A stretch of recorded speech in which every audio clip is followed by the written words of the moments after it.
americana, né? Mas você faria. Dessa formação do exército Aquele livro do Deus, Pega Livros e Vários, né? Mostra assim, quase a partir da Constituição. A parte do livro ele montou assim, mais ele levou para o Estado, então, assim,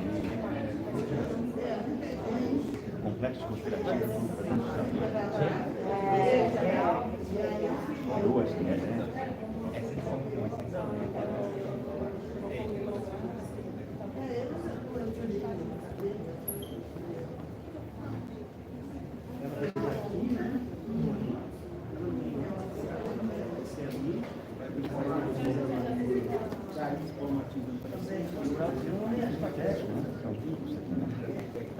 Pode deixar. Sempre tem uma interferência.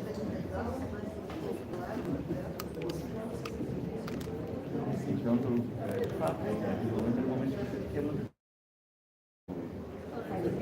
a ditadura, né? Os caminhos, né?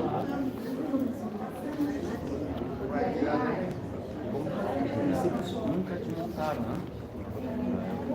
Agora, isso sempre foi no caso da mineira. Na verdade, é sempre primeiro antes de falar esse processo de construir essas polícias militares.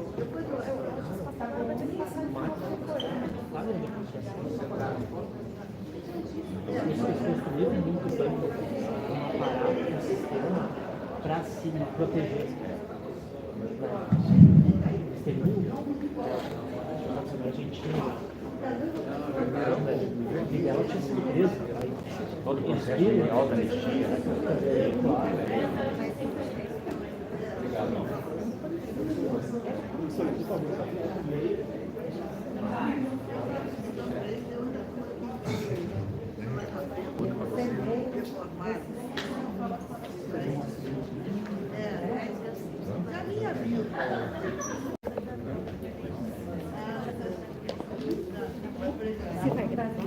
A gente está transmitindo ao vivo, né? É pelo Gemax.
Você acha pai aí?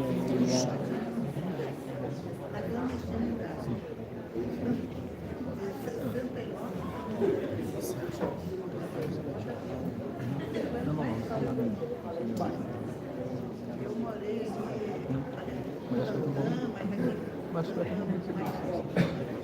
Não sei como vai ser.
Martinelli, também da antiga LL.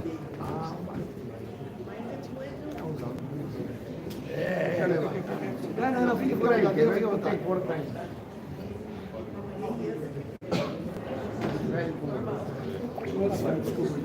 Era da faculdade, depois fomos para ele. Hoje ele continua no partido. Isso é outra, a família do Martinelli fez o morreu. O Marco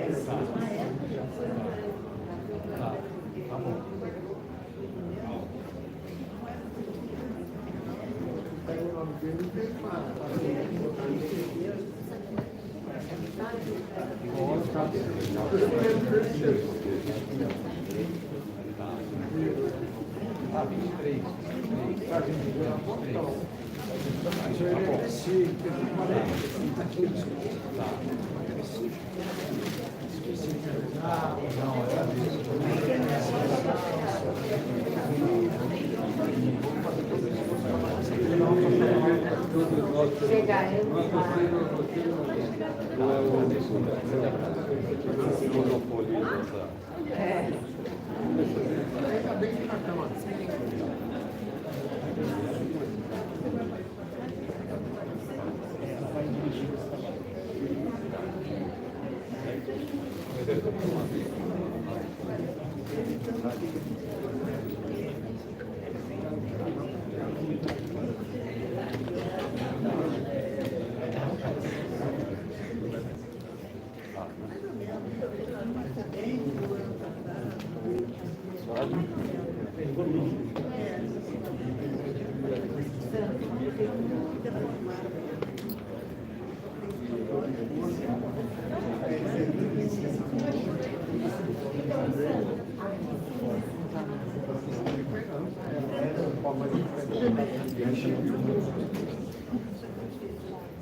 Éramos todos do Mackenzie. As bases comunistas do Mackenzie. O Daído era da economia. E aí fomos ali, a vida inteira.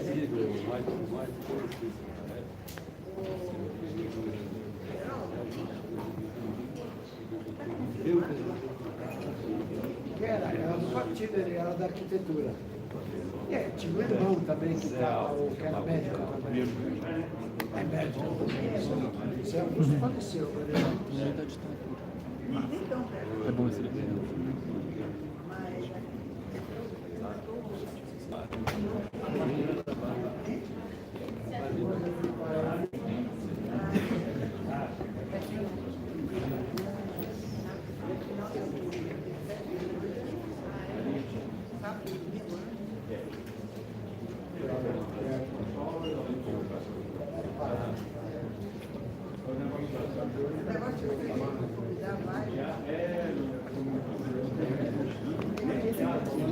Vai ser aqui, ó. Melhor. Já tá tudo no time. Vai ser aqui, ó.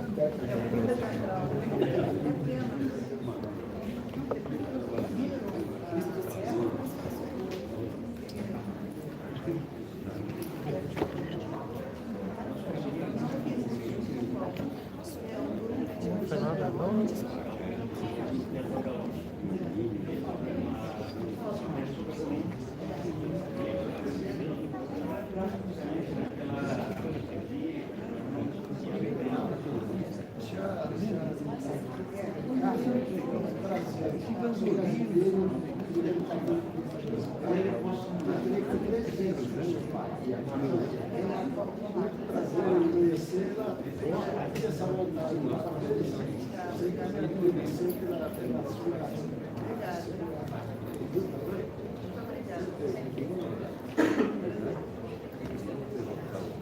Obrigado.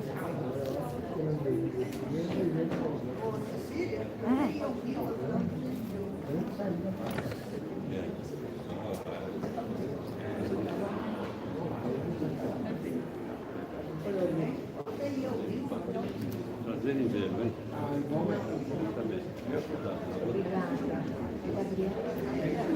Deus telefona para mim. Ele traz. Canal Para você que Floriano Peixoto.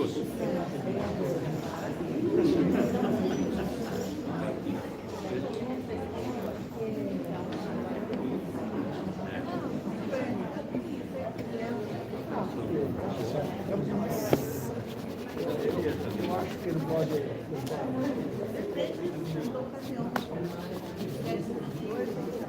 Hoje Minas Gerais compôs, né?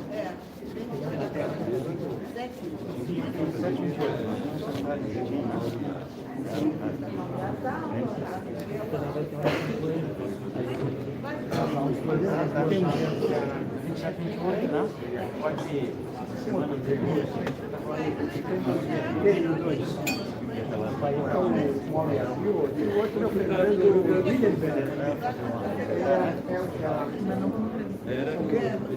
Não, ele é engenheiro agrônomo. Mora no Rio Grande do Sul. Professor da. Esse é o nosso companheiro Abdala também do partido, foi do partido lá do Maquininha. Foi dia 28 da noite, né? Todos nós viemos comunistas. Eu sou pai da Paula.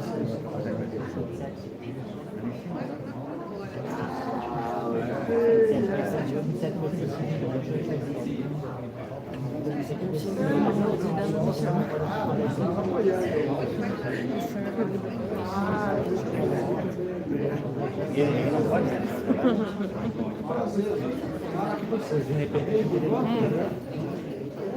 Sucesso para vocês, hein?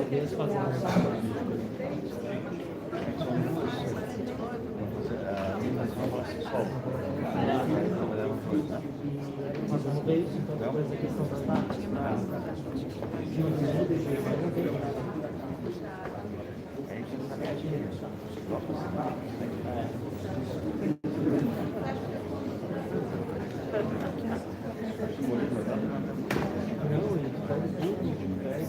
Não consegue engajar o pessoal, mas está todo mundo preparado.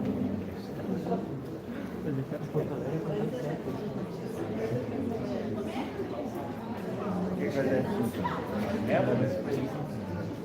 Melo, Maria do Rosário. Você tem sido bem, mas não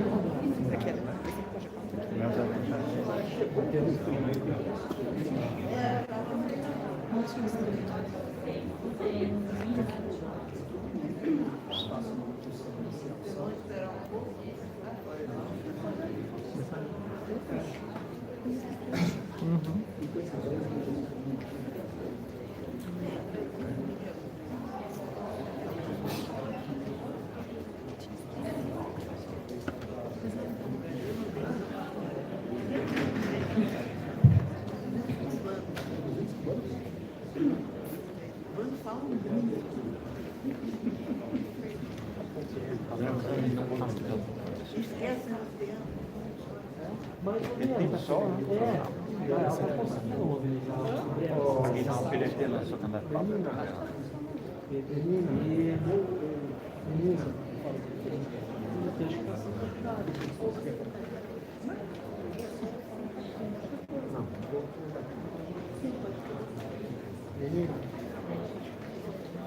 Bota o livrinho para lá que eu não vejo a caneta. Depois quero falar contigo, o que é essa juventude? Depois tu vai explicar. Depois a gente conversa.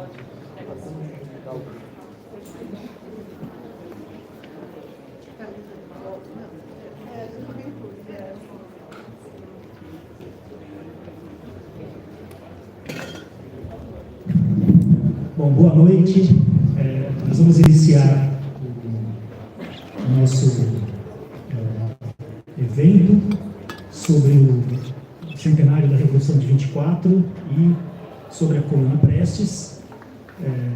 Eu queria agradecer a presença de todas as pessoas, agradecer imensamente a presença da professora Anita Prestes, a Gabriela, que vai dirigir aqui os nossos trabalhos. Meu nome é Lincoln Seco, eu sou professor aqui do Departamento de História, e eu queria só avisar que o evento está sendo transmitido, né, no canal do Gemarx, que é um dos promotores do evento, junto com a Escola Luiz Carlos Prestes. A Gabriela vai assumir aqui os nossos trabalhos. Por favor, Gabriela.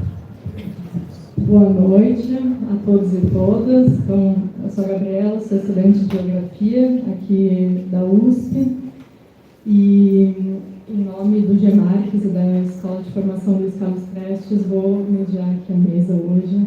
A gente está muito feliz, é uma grande honra poder contar com a presença da Anita aqui nesse evento. O Gemarx é um grupo de estudos de História e Economia Política aqui da USP, que é coordenado pelo professor Lincoln Seco, e que conta também com a construção coletiva de pesquisadores, pós-graduandos e estudantes da graduação aqui da USP, para que eventos como esse sejam possíveis, né, que possam acontecer. É um hábito do Gemarx fazer atividades abertas, mini-cursos, oficinas de formação, então eu estendo aqui o convite para que todos e todas fiquem atentos às próximas atividades que o grupo de estudos vai promover. Ainda esse ano deve acontecer um mini-curso sobre os 60 anos do golpe, então estão todos convidados para esse momento também. E a Escola de Formação Luiz Carlos Prestes é vinculada ao Polo Comunista Luiz Carlos Prestes e promove debates, formações sobre o marxismo e a realidade brasileira, buscando contribuir com as análises, elaborações sobre estratégias e as táticas para a Revolução Brasileira.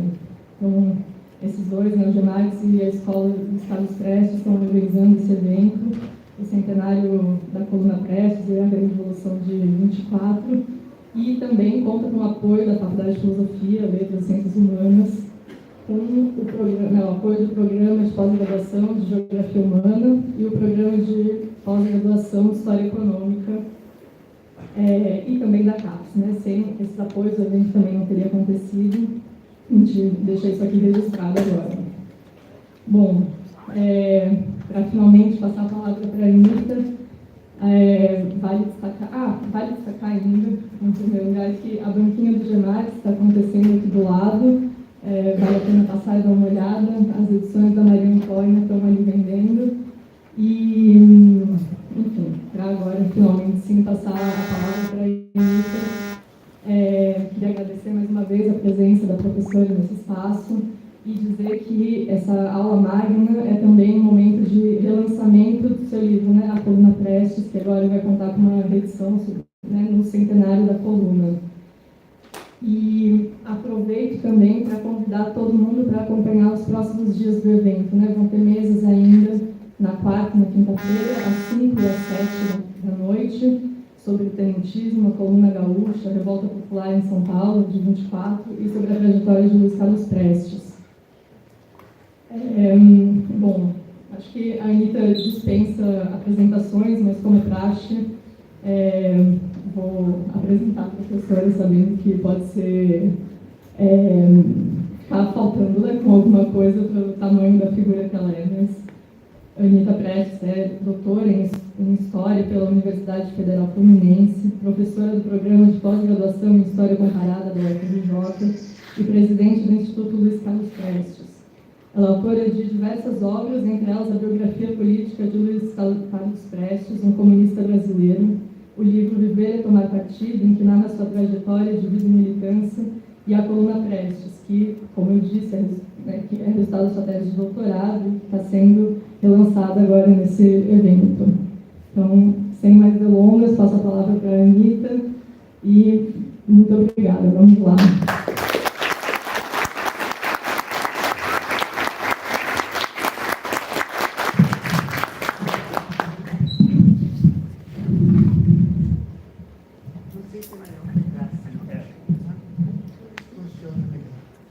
Alô?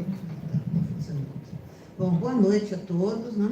É um prazer aceitar esse convite, aqui comparecer para encontrar com vocês aqui. Agradeço aos organizadores, né, principalmente ao professor Lincoln Seco, né, essa oportunidade que muito me honra, né, e realmente, né, enfim, é uma oportunidade muito interessante, né, poder dialogar aqui no recinto da USP, né, com estudantes, professores, enfim, pessoas interessadas, né, na história da coluna Prestes, né, que está completando, né, este ano, 2024, centenário. Né, agora em outubro, final de dezembro, enfim, dependendo de qual é o episódio, aí vamos falar um pouco sobre isso, que se considera o início da coluna, né, da coluna Prestes. Eu até intitulei aqui assim, a minha apresentação como A Coluna Prestes Hoje, porque eu não pretendo aqui contar a história da coluna para vocês, até porque o meu livro está sendo lançado, né, tem ali a história da coluna, né, em linhas gerais, e eu estou mais preocupada, inclusive como historiadora marxista, comunista, né, com entender como a história da coluna, em particular, né, de uma maneira geral, a história do Brasil nessa década, nesse século XX, ou no século curto, né, como chamava o Erich Hobsbawm, como ele é interpretado, como ele é apresentado na historiografia e na memorialística brasileira. E as deturpações, as falsificações da história são impressionantes. E por que tanta falsificação? Eu acho que por trás disso está o anticomunismo, profundamente arraigado na sociedade brasileira, principalmente, claro, a partir dos acontecimentos, né, relacionados com a grande Revolução de Outubro, na Rússia, em 1917, mas que depois também adquiriram muita força no Brasil, em particular quando Luiz Carlos Prestes, que era considerado o grande líder, né, do tenentismo, inclusive estava sendo cogitado até para a presidência da República, aí na virada dos anos 20 para 30, né, só acompanhar a imprensa da época para perceber isso, se torna comunista. Isso aí foi realmente uma decepção, né, enfim, uma queda de um ídolo, né, muito grave, aí no ano de 30, quando ele lança o famoso Manifesto de Maio de 30, que embora ele não se declarasse comunista, mas ele adotava o programa do Partido Comunista, na época, né, a chamada Revolução Agrária e Antiimperialista. Isso, na época, foi efetivamente um escândalo. Um escândalo para as oligarquias dissidentes, né, que estavam organizando aí a mudança em 30, né, primeiras eleições na campanha da Aliança Liberal, e depois o movimento armado de 30, quando Getúlio Vargas assume o poder, né, que contavam com esse prestígio todo do Prestes e da coluna, em particular, né, para, né, ser utilizado, para ser manipulado por eles. E na hora que o Prestes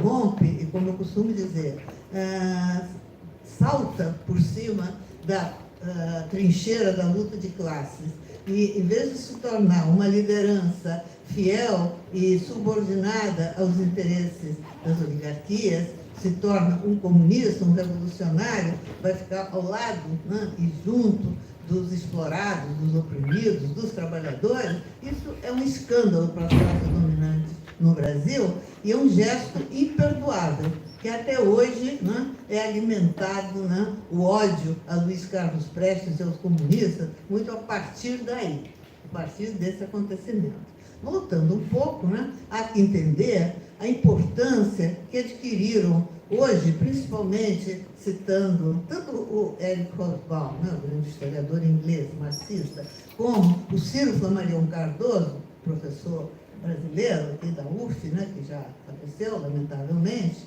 né, a influência, a partir principalmente aí depois dos acontecimentos de 68, né, daqueles levantes, daquelas revoltas juvenis, principalmente, né, de 68, como, né, as teorias ditas pós-modernas.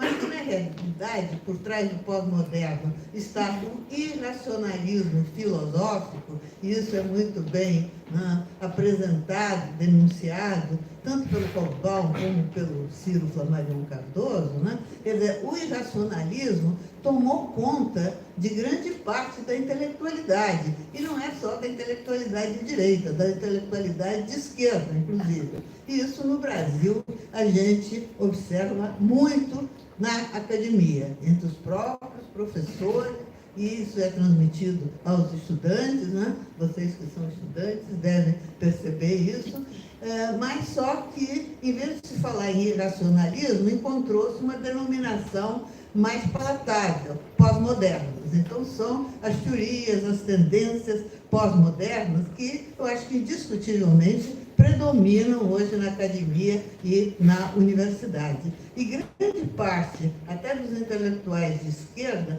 sem perceber, a pressão ideológica dessas teorias, dessas concepções, é tão forte que se apoderam desses setores de esquerda sem eles mesmos perceberem, de forma, às vezes, ingênua ou inconsciente. Isso é muito comum. Quer dizer, existem os intelectuais determinados, que têm consciência clara do papel que estão desempenhando a serviço dos interesses das classes dominantes, e aqueles que vão na onda, que não se apercebem o que está por trás de determinadas teses, de determinadas palavras, de determinados adjetivos que são usados para caracterizar os acontecimentos. Então, essas tendências irracionalistas, ou mais modernamente chamadas de pós-modernas, elas têm uma força muito grande.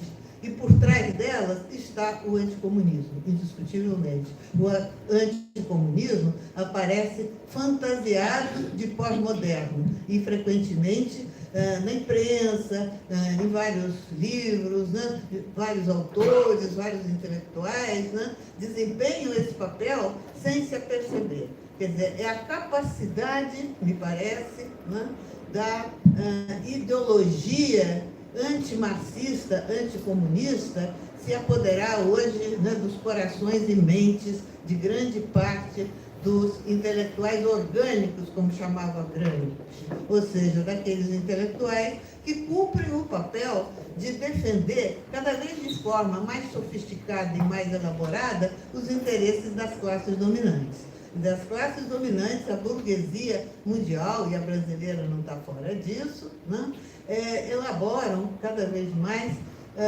meios, instrumentos sofisticados, eles têm bastante dinheiro e bastante recursos para fazer a cabeça das pessoas, para alimentar o anticomunismo cada vez mais disfarçado.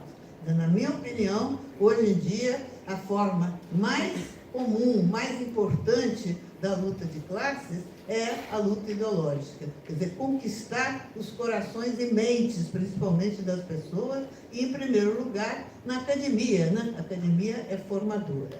Bom, eu não vou me aprofundar aqui a respeito disso, mas grande parte das falsificações, o que eu quero falar mais, são sobre as falsificações existentes na história da coluna Prestes, que são muitas e passam frequentemente desapercebidas. Falando rapidamente sobre os acontecimentos da época, sempre é bom lembrar que a coluna Prestes, assim como o tenentismo, e a coluna Prestes foi o momento culminante do tenentismo, o que durou mais, o que conseguiu sobreviver, o que não foi derrotado, que todos os outros levantes tenentistas foram rapidamente derrotados, mesmo aqui o levante de São Paulo, chamada Revolução de São Paulo, não durou mais do que 3 semanas, e foi violentamente atacada pelo governo federal, pelo governo do Borges de Medeiros, do Arthur Bernardes. Então, a coluna Prestes conseguiu sobreviver, não foi derrotada, é mais uma das falsificações existentes, que ela teria sido derrotada, não foi. Participou de 53 combates e sempre saiu vitoriosa desses combates, vamos falar mais sobre isso. Mas, enfim, década de 20 é a crise da Primeira República, E eu considero que o tenentismo é fruto dessa crise, as rebeliões de 22, primeiro em São Paulo, né, chamado Levante do Forte, depois aqui no Rio, em 1924, em julho de 24, né, elas refletem, são fruto dessa crise. Era uma crise econômica, né, que o ponto mais grave dessa crise foi o ano de 1922, mas uma crise social, uma crise cultural e uma crise política gravíssima. Essas crises todas se articulavam entre si. Vocês vejam que não é por acaso que o ano de 1922 é o ano da Semana de Arte Moderna, né, aqui em São Paulo, é o ano da fundação do Partido Comunista no Brasil, né, e até do rádio, né, chega ao Brasil também em 1922,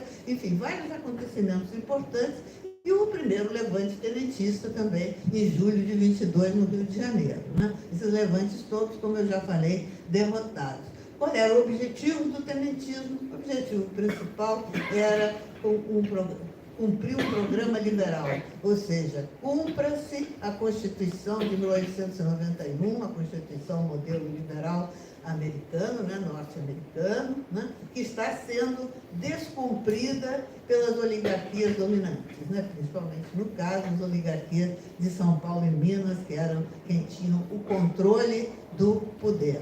E a principal demanda, né, do tenentismo, como era das oposições no Brasil, já desde 1910, o voto secreto. Essa era a principal demanda, né, porque, como é sabido, o voto era manipulado, chamado voto de bico de pena, né, sob controle, né, das oligarquias do interior, já que a maior parte da população brasileira, na época, aí, mais de 80%, era a população rural.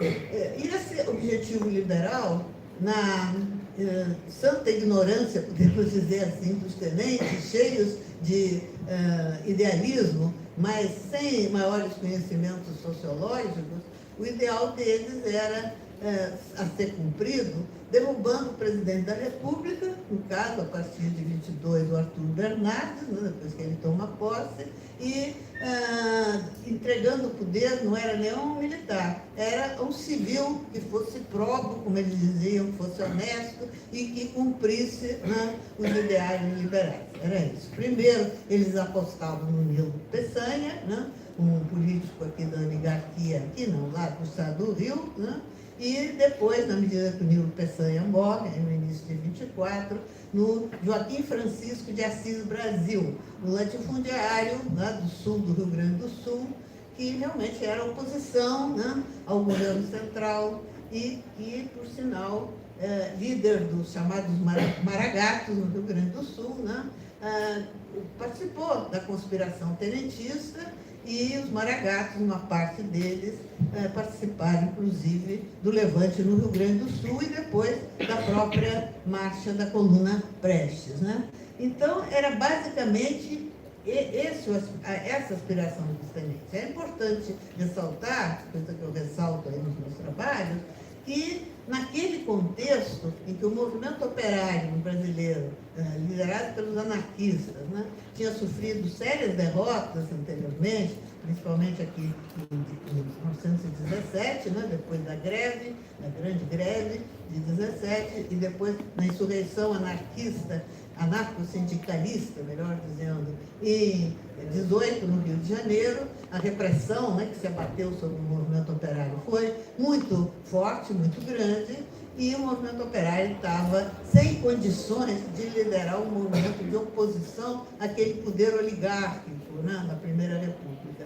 Quem vai assumir esse papel, até porque não tinha outra força possíveis de fazer isso, foram justamente os jovens tenentes militares, que estavam descontentes, né, eles ficaram chamados como tenentes, que na sua maioria eram tenentes e capitães, né, do Exército. Temos um setor aqui da Força Pública de São Paulo, que também se rebela sob a liderança do major, então major na época, Miguel Costa. Né?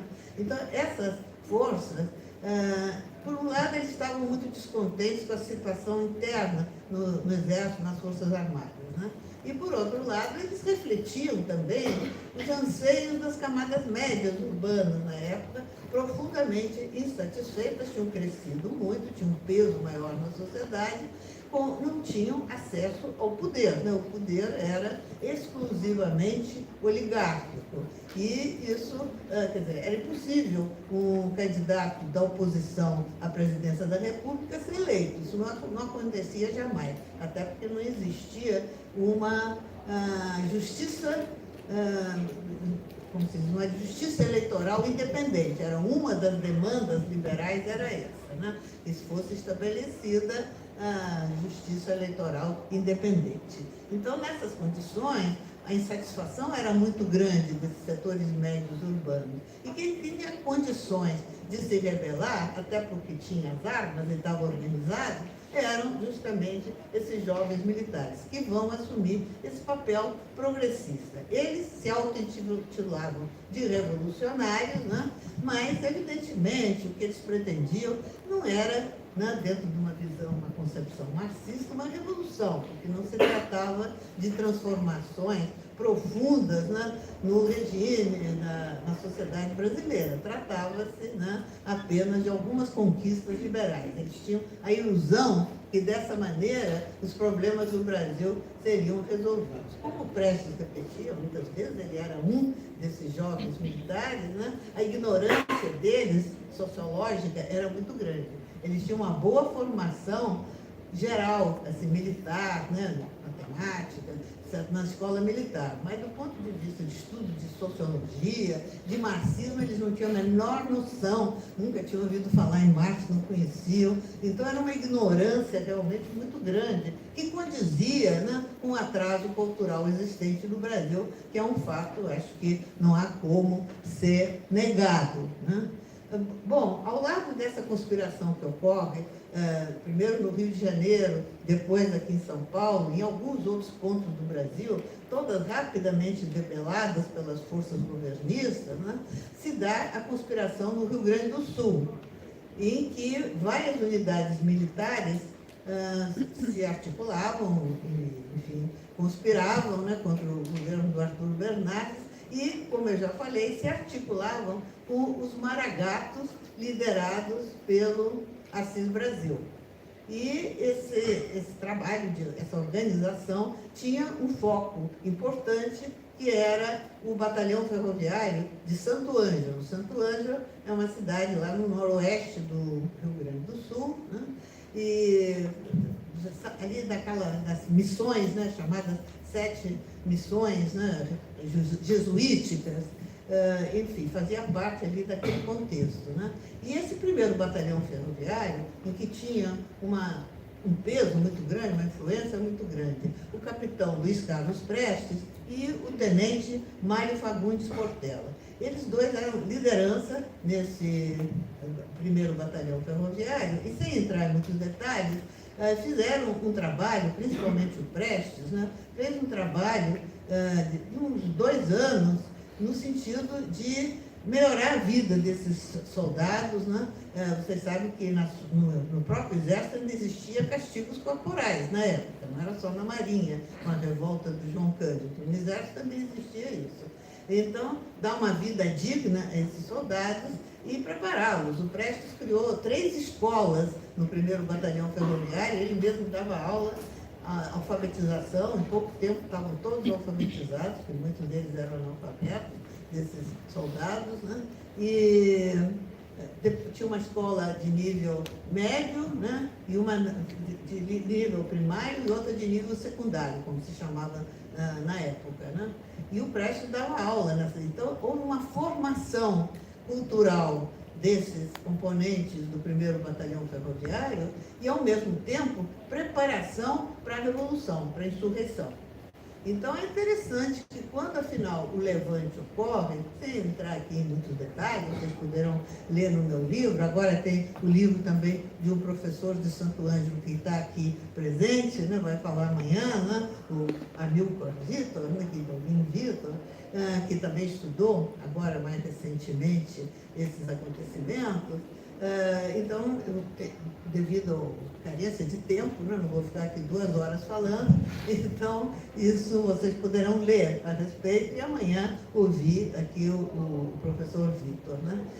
Então, é interessante perceber como se dá esse levante no Rio Grande do Sul, em que é uma conspiração, digamos assim, autônoma, porque eles eram muito mal articulados, os tenentes. Aliás, é uma das coisas que o Prestes e alguns outros também falam a respeito. Ou seja, quando se dá o levante de São Paulo, o pessoal lá no Rio Grande do Sul fica sabendo pelos jornais, quer dizer, não foram avisados. Embora, teoricamente, fosse uma conspiração conjunta, na prática, isso funcionava muito mal, né? Eram muito desarticulados.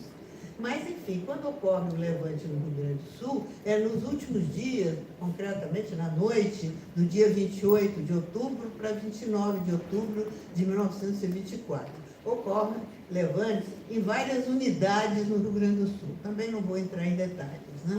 E todas, com exceção dessa do 1º Batalhão Ferroviário, em Santo Ângelo, são rapidamente neutralizadas, derrotadas, né, pelas tropas governistas. Porque aí se juntaram tantas tropas da Brigada Gaúcha, né, do Rio Grande do Sul, do governador Borges de Medeiros, como também provisórios, que eram destacamentos ali daqueles coronéis do Rio Grande do Sul, e o Arthur Bernardes, presidente da República, manda polícias militares, né, destacamentos das polícias militares de grande parte dos estados brasileiros, também para combater os revoltosos, como eram chamados ali no Rio Grande do Sul. Então, em poucos dias, o único levante que não tinha sido debelado era esse de Santo Ângelo, muito fruto de toda essa preparação, né, que houve, que é interessante, é pouco conhecida, né, e eu justamente detalho isso aí no meu livro, né? E o que acontecia aí? Que as tropas governistas marchavam ali sobre aquela região, né, de Santo Ângelo e de outras cidades. Tinha São Borja, né, tinha Alegrete, tinha várias cidades ali que tinham se rebelado. Mas Santo Ângelo, eles continuavam em armas e rebelados. E Santo Ângelo era o ponto final da estrada de ferro por onde poderiam, né, se deslocar as tropas governistas.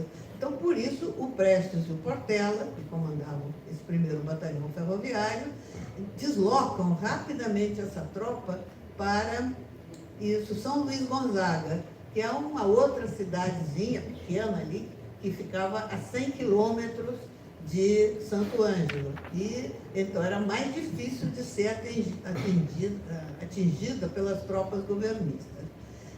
E aí, em torno de São Luís Gonzaga, vai se organizando a tropa que viria a compor a depois chamada Coluna Prestes. Quer dizer, ali durante uns 2 meses, né, de outubro até dezembro, o Prestes principalmente, e alguns outros comandantes que vão para lá, como o Siqueira Campos, o Juarez Távora, que tinha participado do levante em Uruguaiana, mas tinha sido derrotado, o Siqueira Campos, que tinha participado em São Borja, né, e os Maragatos, quer dizer, vão se concentrando, o que sobrou, né, das tropas que haviam se levantado e foram derrotadas, vão se concentrando em São Luís Gonzaga, que é um alvo mais difícil, mais longe para ser atingido pelas tropas governistas, porque a estrada de ferro não chegava lá. O Prestes e o Portela e esses outros comandantes, ali estava também o João Alberto Lins de Barros, o Cordeiro de Farias, né? Então, vão organizando essa tropa, inicialmente bastante desorganizada, que era composta aproximadamente por uns 1.500 homens, tinha umas 30 mulheres, é interessante considerar isso, mulheres essas que eram, na sua maioria, companheiras de soldados, né? Depois, se houver tempo, eu posso falar um pouco mais sobre as mulheres da coluna. E depois se juntaram mais 20 de São Paulo, todo houve mais ou menos umas 50 mulheres participando da coluna. Então, esses 1.500 soldados, mal armados, né? Tinha-se um fuzível Mauser para cada 2 soldados. Eles esperavam receber armas da tropa paulista que tinha, como vocês sabem, provavelmente que tem se falado bastante ultimamente nisso, né, se deslocado de São Paulo, diante do tiroteio aqui violento, né, que houve, promovido pelo governo federal, que chegou a dizer, né, que São Paulo podia ser destruída, podia ser arrasada. Diante disso, as tropas que tinham se levantado aqui em São Paulo, sob o comando do general, um general da reserva, o Isidoro Dias Lopes, né? É interessante a mentalidade dos tenentes, né? Era uma mentalidade muito militar na época ainda. Depois eles vão mudando um pouco. Mas eles não concebiam se levantar, a maioria deles eram jovens, né? Tenentes e capitães, sem um general à frente. Procuraram um general da ativa, mas nenhum general da ativa quis assumir. Aí eles apelaram o general da reserva, que topou participar, o Isidoro Dias Lopes. E o Miguel Costa, que era major na época aqui da Força Pública, que comandava, né, esse setor da Força Pública que se levantou. Então, essa tropa tinha se deslocado, né, de São Paulo para o oeste do Paraná. E estava ali no oeste do Paraná, acantonada, mas sendo cercada e combatida com muita violência pelas tropas do general Rondon, o famoso general Rondon, Cândido Mariano Rondon, né, que tinha se oferecido ao Bernardes para combater os revoltosos. Então, eles estavam ali parados, acantonados, né, e gastando bala, né, gastando munição e sendo violentamente atacados pelo Rondon. E os gaúchos estavam esperando que chegasse armamento enviado pelos paulistas, mas os paulistas não tinham condição mais de mandar armamento. O armamento que eles tinham trazido de São Paulo estava se esgotando. E, ao mesmo tempo, ali no Rio Grande, em São Luís Gonzaga, esperava-se armamento que havia sido adquirido no exterior, que viria ali da Argentina. Mas esse armamento acabou sendo sempre apreendido pelos guardas de fronteira, então não passava. Então, era uma situação muito difícil, porque o cerco, né, aumentava das tropas governistas, 14 mil homens marchavam sobre São Luís Gonzaga em 7 colunas concêntricas. Até aí no meu livro tem um mapa que foi feito com a participação do Prestes, que lembrava bem desses acontecimentos. Então, era uma situação desesperadora. O Borges de Medeiros, governador do Rio Grande, dizia que isso era questão de dias. O cerco de São Luís se fechava sobre os rebeldes, sobre os revoltosos, e estavam sem saída, seriam esmagados. E nessa situação é que o Prestes, ele sempre dizia que o Portela colaborou nesse sentido, inventaram, né, propuseram a guerra de movimento. O que era isso? Essa guerra de movimento só funcionava na medida em que se formavam pequenos grupos de soldados da coluna, dessa massa que estava se organizando, né, e viria a ser a coluna, dessa tropa, que se separavam da coluna, pequenos grupos de 5, 6, né, chamadas potreadas, palavra lá do Rio Grande do Sul, né, de potro, e que se deslocavam para encontrar alimento, para conseguir cavalos, montaria, né, que era muito importante ali no Rio Grande, armamento na medida do possível e, principalmente, o mais importante, informação sobre a movimentação das tropas inimigas. Isso era fundamental, porque esses grupos, essas potreadas, traziam essa informação para o comando da coluna, que era formado de militares, né, e eles elaboravam a tática de combate ao inimigo. Eles conheciam bem o movimento do inimigo dessa forma. Enquanto o inimigo, as tropas governistas, formadas pela missão militar francesa, que estava aqui no Brasil desde 19, e instruía as tropas aí do comando, tinham aprendido a guerra de posição, cerco de Vichy, lá na França, que era a experiência da Primeira Guerra Mundial. Então, eles não tinham a menor noção do que estava acontecendo em torno, não tinham um trabalho de informação e marchavam cegamente. No caso, o objetivo geográfico era considerado São Luís Gonzaga. Todos marchavam sobre São Luís Gonzaga, essas 7 colunas, sem saber o que estava se passando em torno. Então, é nesse momento que, baseado inclusive na experiência daquelas guerras intestinas que tinham lugar tradicionalmente no estado do Rio Grande do Sul, né, entre os caudilhos, gaúchos, o Prestes vai propor a chamada guerra de movimento, que significava o quê? Deslocar-se com grande rapidez, né, mantendo contato com o inimigo para conhecer bem os seus movimentos, né, e persegui-lo com mais eficácia, sem atacar o inimigo, porque eles não tinham armamento para atacar. Não tinham quantidade suficiente de armas para enfrentar aqueles homens bem armados, que é um número muito superior, 14 mil contra 1.500, né? E desarmados. Então, essa guerra de movimento era isso. O que caracterizava a guerra de movimento era mobilidade, né, pode-se dizer, e surpresa. E isso foi que garantiu o êxito da marcha da coluna Prestes. Quer dizer, a coluna nunca foi derrotada por causa disso, que ela estava sempre se esgueirando e jogando uma tropa inimiga contra a outra. Isso aconteceu várias vezes. No caso aí do cerco de São Luís, justamente bem informados, né, o Prestes contava sempre isso, tem o depoimento dele e de outros que participaram, né? Quando ele teve notícia, foi informado que tinha uma das tropas inimigas que se aproximava mais, ele mandou um destacamento, até dirigido pelo João Alberto Luiz de Barro, enfrentar essa tropa inimiga sem atacar, fazer de conta que estava recuando para São Luís de Gonzaga. E a tropa inimiga seguiu em direção a São Luís de Gonzaga, com as outras colunas também. E entre duas colunas inimigas, o Prestes reuniu toda a massa, junto com o Portela e mais alguns outros comandantes, e retirou de São Luís Gonzaga e escondeu no vão de um rio profundo que passa ali, o Rio Juizinho, até se chamava, que tinha uma mata densa na época. Depois a mata desapareceu. Eu estive lá nos anos 80 pesquisando, não existia mais a mata. Mas na época, naquela mata fechada, num rio que era profundo, assim, o vão, a coluna ficou toda escondida e aí estava nascendo a coluna.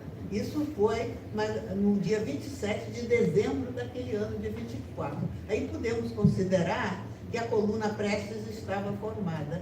E as 7 colunas governistas chegaram a São Luís Gonzaga e não encontraram ninguém. O inimigo já tinha todo desaparecido. Foi assim, uma derrota muito séria para as tropas governistas, né, que esperavam que o cerco de São Luís se fechasse e os rebeldes fossem esmagados no São Luís Gonzaga. Quando eles chegaram, as 7 colunas chegaram lá, os 14 mil homens, a coluna já estava longe.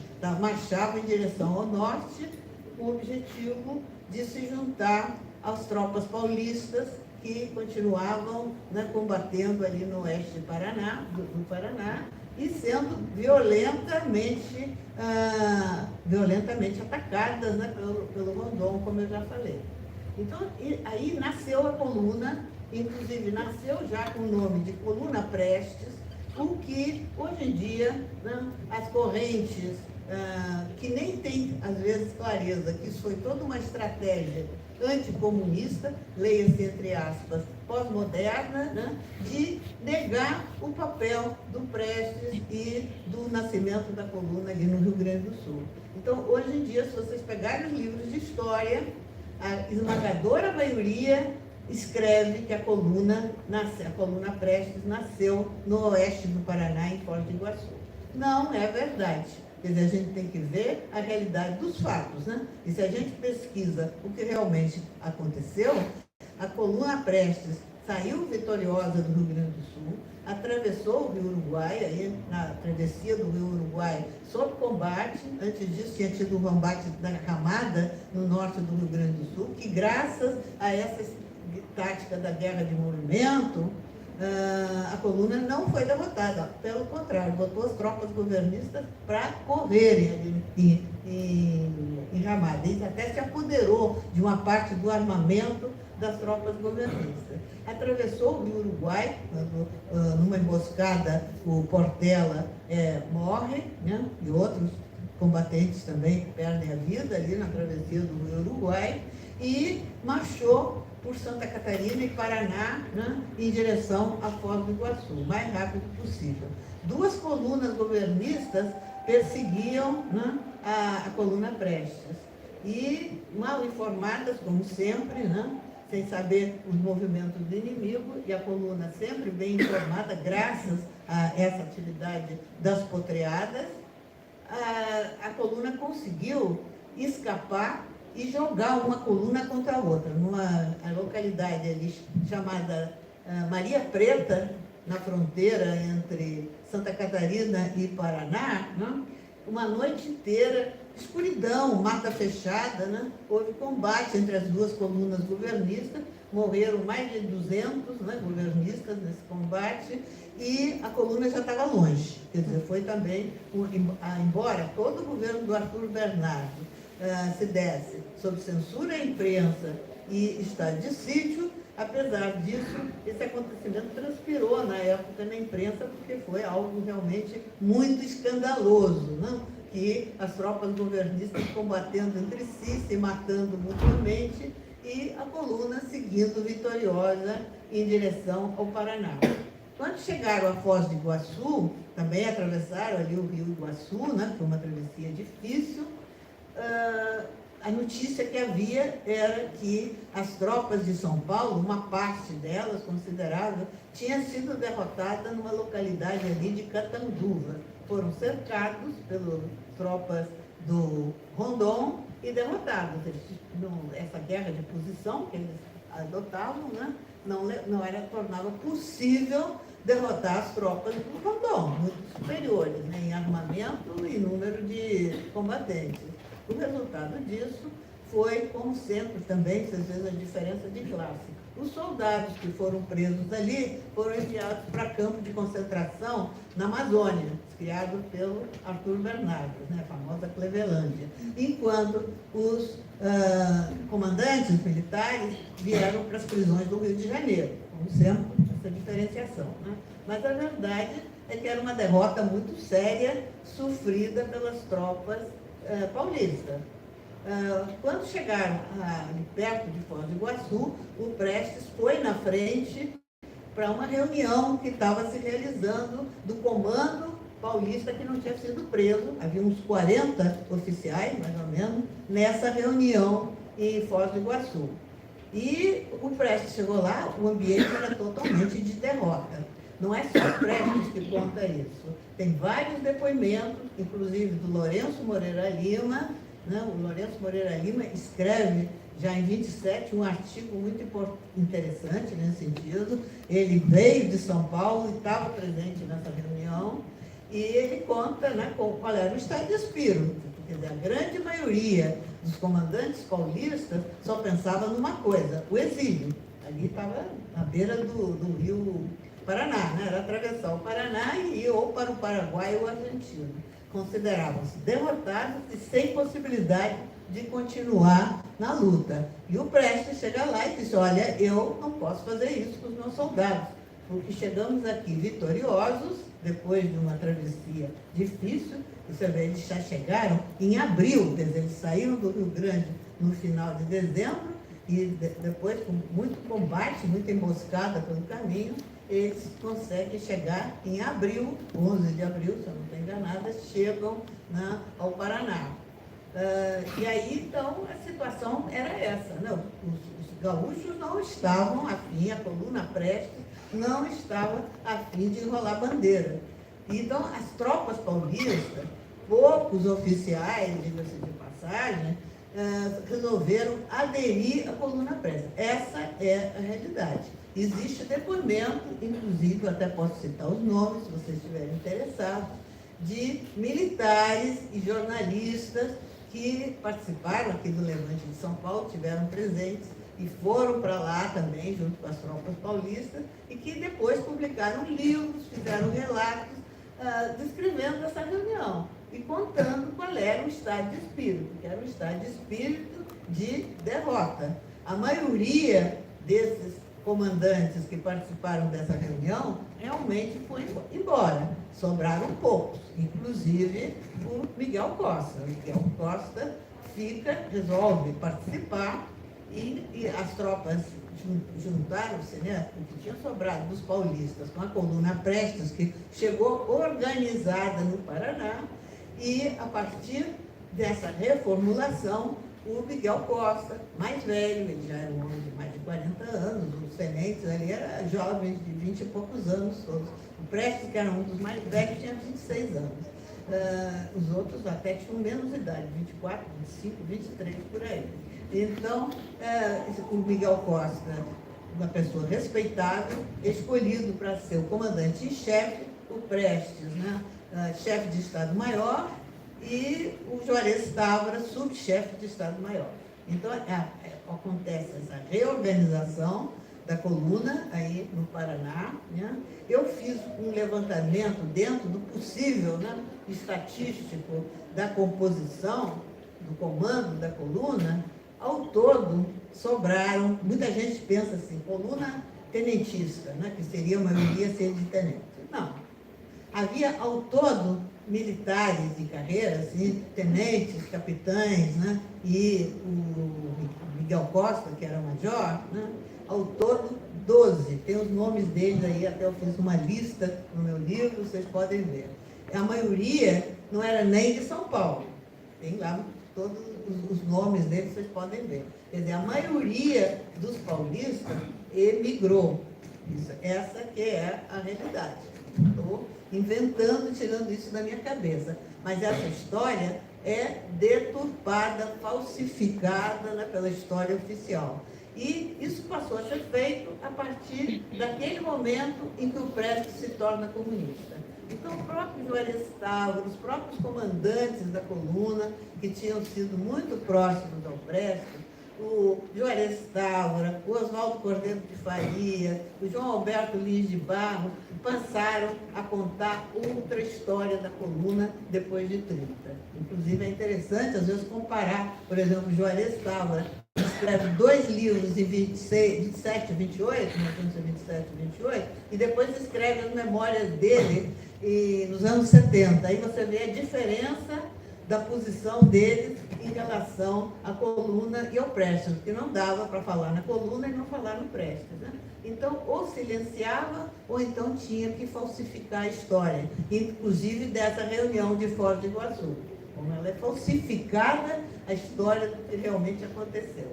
Mas as testemunhas que estiveram lá, como o Lourenço Moreira Lima, né, que foi o escrivão da coluna, que fez o diário da coluna, depois, e alguns desses participantes do próprio Levante de São Paulo, e que estiveram também lá na ocasião, e desistiram também, mas depois escreveram livros procurando contar aquilo que eles tinham visto, né? Posso até dizer o nome de alguns deles. Olha, tem o João de Telma, esse era jornalista. Tinha um bastante conhecido, que era o capitão Joaquim Nunes de Carvalho, aqui de São Paulo, e o Nelson Tabajara de Oliveira. Pelo menos esses 3, viu, depois escreveram depoimento, contando o que tinha sido essa reunião de Foz do Iguaçu. Então, é uma das grandes falsificações sobre a história da coluna.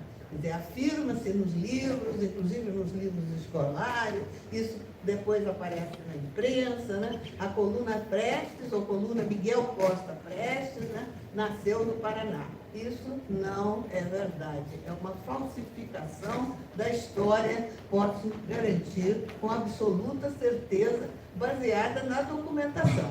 E o Miguel Costa, por sinal, falando assim rapidamente, o tempo também está correndo, né? Isso era uma figura de grande honestidade e modéstia, e sempre reconheceu o papel de comando do Prestes. Inclusive, ele praticamente entregou o comando da coluna para o Prestes, que o respeitava muito e não tomava nenhuma medida sem primeiro consultar o comandante Miguel Costa. Então, é interessante essa relação, que também é muito falsificada, inclusive pelos historiadores da Polícia Militar e da Força Pública de São Paulo, né, que contam as lorotas, as histórias mais incríveis aí, querendo a todo custo que o Miguel Costa, a coluna devia se chamar Miguel Costa. Não é a realidade, né? Essa não é a realidade. a própria prática, e o próprio Miguel Costa era o primeiro a reconhecer isso, o papel de comando, de liderança do Prestes na coluna. Procurando também resumir ao máximo, porque essa história é longa, né? Isso é importante destacar, além dessa chegada ao Paraná, né, vitoriosa da coluna e da incorporação dos paulistas, a marcha pelo Brasil, né? A partir dali, a coluna atravessou o Rio Paraná, invadiu o país irmão aí, o Paraguai, pediu desculpas, explicou ao comandante local, e que não era nada contra o Paraguai, atravessou ali um trecho, alguns quilômetros do Paraguai, e invadiu Mato Grosso, né? Entrou pelo Brasil lá pelo sul de Mato Grosso. Também foi algo escandaloso que não conseguiu, apesar da censura à imprensa, deixar de transpirar, porque isso foi no dia 3 de maio, né, de 1925. 3 de maio era a data sempre que o presidente da República mandava a sua mensagem, né, a mensagem anual que o presidente manda, ao Congresso. E baseado nas informações do Dom, o Arthur Bernardes informava ao Congresso que os revoltosos estavam derrotados, tinham sido, né, emparedados ali no Paraná. O Rondon dizia que o rio Paraná era um rio intransponível, né, mas a coluna atravessou, e que a coluna estava ali emparedada, né, entre as tropas dele, a Serra de Medeiros, o Rio Iguaçu e o Rio Paraná. Então não tinha saída, era questão de dias, seria liquidado. E acontece que a coluna aparece no sul do Paraná, lá exatamente nesse mesmo dia. Então isso foi realmente um escândalo, mas a censura abafava tudo, né? Realmente havia uma censura muito rigorosa na imprensa. Dali, a coluna marchou pelo Brasil, né? Não vou contar aqui essa história, até porque o meu tempo está se esgotando. Isso atravessou 13 estados pelo interior do Brasil. O que se pretendia? Quer dizer, faltava era armamento. A única maneira de sobreviver era através da guerra de movimento, né? Da qual eu já falei aqui, já expliquei o que era. E sobreviver para quê? O objetivo, naquele momento, era atrair as tropas governistas do interior do Brasil para combater, né, os rebeldes, e com isso propiciar novos levantes tenentistas nas cidades litorâneas. Realmente houve várias tentativas, assim, todas rapidamente debeladas, né? E com isso ganhar tempo para ver se conseguia também armamento junto do exterior. Mas todas as promessas, inclusive aí no Paraná, foi decidido que o general Isidoro, até pela idade dele, né, fosse para o exílio. Ele não fugiu, ele se exilou por decisão, né, da maioria. E ele tentava mandar armamento, mas o armamento era sempre apreendido, nunca conseguiu chegar à própria coluna. Que a ideia central, principal, era marchar sobre o Rio de Janeiro, depor o Arthur Bernardes e entregar o poder, já naquela época, era para o Assis Brasil. Eles tinham essa ilusão que era um político honesto, imagina, um grande latifundiário lá do Rio Grande do Sul, e ele poderia endireitar o Brasil, cumprir o programa liberal. Quer dizer, eles tinham profundas ilusões, sem dúvida nenhuma. Mas, enfim, então eles marcharam através de 13 estados pelo interior do Brasil, em condições precárias, atravessando rios caudalosos, enchentes, né, secas, enfim. As descrições feitas pelo Lourenço Moreira Lima, nesse livro dele, que é o Diário da Coluna, são muito interessantes e muito vivas, né? Ele escrevia muito bem, dá um quadro muito claro. Você vê, o Rio São Francisco também era considerado aí pelos governistas como intransponível, barreira intransponível. E a coluna atravessou 2 vezes, na ida e na volta, o Rio São Francisco, sempre utilizando essa guerra de movimentos, né? E, então foram 25 mil quilômetros aproximadamente, né? 53 combates, derrotou 18 generais do Exército Brasileiro e não sofreu nenhuma derrota. Isso é importante que se diga também. É outra afirmação que não corresponde à realidade, dizer que a coluna foi derrotada. Ela realmente não conseguiu atingir seu objetivo. Como escreveu esse Lourenço Moreira Lima, ao chegar à Bolívia, né, ele escreveu: não fomos vitoriosos, mas também não fomos derrotados. Foi isso. Não se conseguiu o objetivo principal, que era o abaixo Arthur Bernardes, né? Mas também não foram derrotados. A coluna combateu até o último dia antes de atravessar a fronteira com a Bolívia.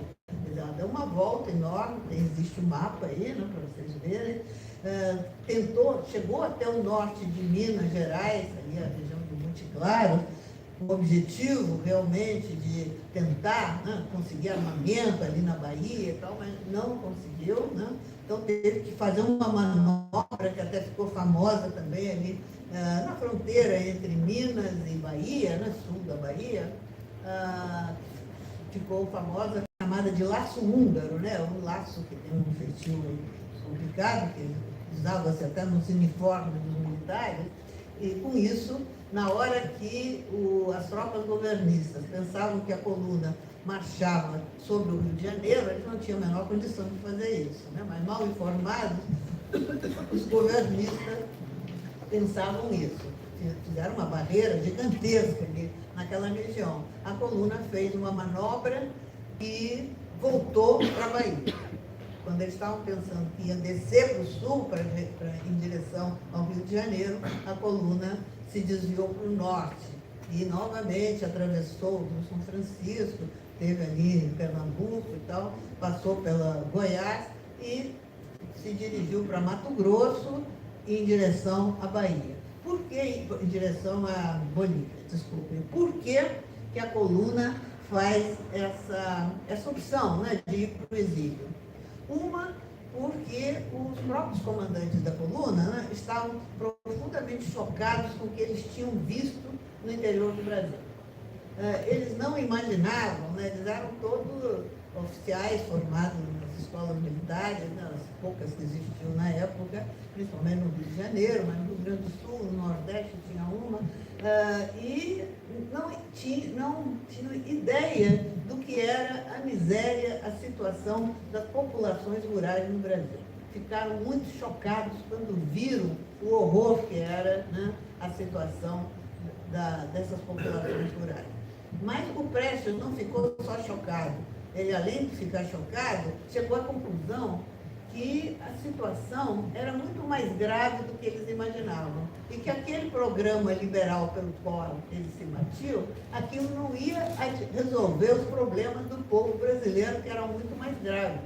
Então é o momento que ele acha que o problema é um problema social, que ele não tinha solução, nem os camaradas deles também não, e ao mesmo tempo a própria marcha da coluna prejudicava as populações na medida que eles tinham que fazer requisições. Eu não falei sobre isso ainda, né? Requisições eram um papel, um recibo que eles davam para o morador local quando pediam, né? Às vezes tinham que pegar na força mesmo, isso, alimentos, cavalo, se tivesse algum armamento, se existia, enfim, era algum tipo de violência, mas que com esse recibo se garantia que no dia que eles chegassem ao poder, esse morador seria indenizado. Mas, de qualquer maneira, prejudicava essas populações, né? E atrás da coluna vinham as tropas governistas cometendo todo tipo de violência contra a população. Coisa que também não é verdade, que se diz que a coluna era um bando de malfeitores, né, que perseguiam as populações. Tem uma senhora lá do Rio Grande do Sul, Eliane Brum, né, que fez toda uma série de reportagens, né, e inclusive escreveu um livro, depois publicou as reportagens em livro, né, e isso ainda na década de 90, procurando apresentar a coluna como um bando de assaltantes, né, que malfeitores contra a população rural. Também não é verdade. Isso é uma deturpação. Alguns casos de violência houve, impossível controlar totalmente uma tropa, mesmo de 1.500 homens, né? Principalmente no início, e foram punidos. No início, inclusive ainda no Rio Grande do Sul, houve casos de fuzilamento de elementos, né, que desrespeitaram a família. Mas foram poucos casos, né? De uma maneira geral, a coluna, inclusive, em cada lugar que chegava, o comando mandava liquidar, eliminar toda a bebida alcoólica que existisse, para evitar justamente distúrbios, perturbações. Nunca é possível evitar isso totalmente, né, numa tropa assim numerosa. Tropa que era composta, também eu falei do comando, né? A tropa era composta basicamente por soldados, cabos e sargentos. E tinha civis que participaram também. Os tenentes, repito, eram poucos, não passavam de uns 12 que faziam parte do comando. Inclusive, muitos civis foram promovidos ao comando, porque havia poucos militares. Eram, estou dizendo, repito, 12, não mais do que isso. Então, o exílio na Bolívia foi uma decisão consciente, tomada por iniciativa do Prestes, aceita pelo comando, né? E que se deslocou combatendo, como eu já disse, até o último dia antes de atravessar a fronteira. Quem mais deu trabalho, mais dificultou, né, a vida da coluna, foram os jagunços nordestinos, que capitaneados, né, por alguns coronéis do interior da Bahia, de Goiás, como o Horácio de Matos, né, que receberam, inclusive, dinheiro do governo federal para combater a coluna.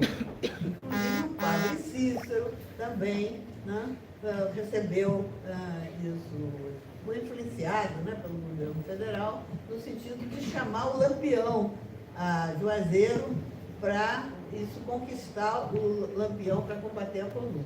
O Lampião foi, né, recebeu dinheiro, recebeu fardamento, recebeu armamento, inclusive o cargo de capitão do Exército Nacional, mas não quis combater a coluna, não combateu a coluna. Essa é a realidade. Então, esse fato também é interessante, frequentemente muito também deturpado, né?